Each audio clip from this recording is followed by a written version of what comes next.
大家好，我是小六。今天我们来介绍一下音频效果和音频转场效果。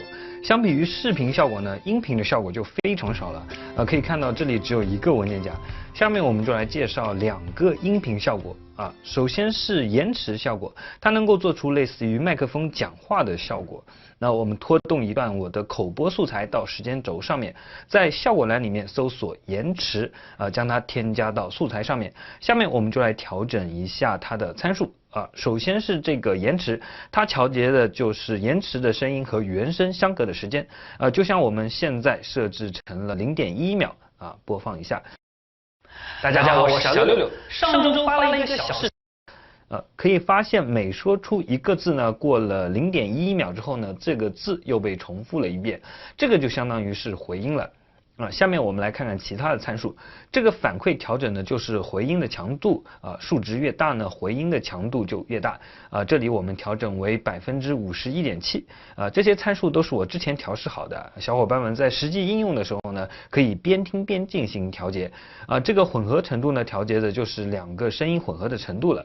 0%就意味着没有回音，100%的时候呢，回音是最大的。这里我们就设置成了27%。下面我们来听一下效果。大家好，我是小六。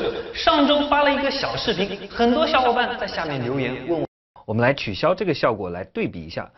这个是原声，问我这个效果是怎么做的？然后加了效果的。这回是真的留言，所以今天我们自发。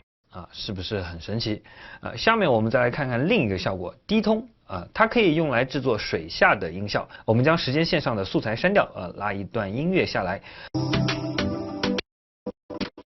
我们按快捷键 C 切换到剃刀工具，将需要做成水下音效的部分切出来。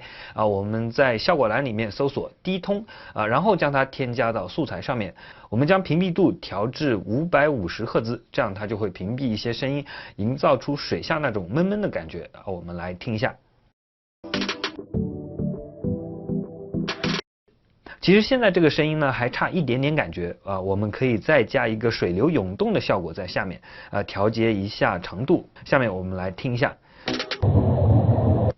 这里呢我们再调节一下音量，调小一点，不要盖过上面的音乐再来听一下。可以听到现在还是很逼真了我们的画面如果有一些是水下的就可以用到这个效果。接下来我们再来看一下音频过渡音频过渡呢只有3个效果，而我们平时用的就是这个恒定功率了。现在我们拖动一段音乐下来移动一下时间指针听一下衔接的地方。会稍微有点突兀这个时候呢我们就可以将恒定功率拖到两段素材之间我们点击这个过渡效果，然后这个时候呢我们就可以在效果空间面板里面看到它了。我们看到这里这2条黄色的线呢就表示前后2段音乐的音量。可以看到恒定功率的效果呢就是让前一段素材的音量越来越小，而后一段呢从小慢慢变大下面我们按空格键来听一下。可以听到效果还是不错的。好了，小伙伴们看完这个视频呢，记得下载我们为大家准备的背景音乐进行练习。这节课呢就到这里，我们下节课再见，拜拜。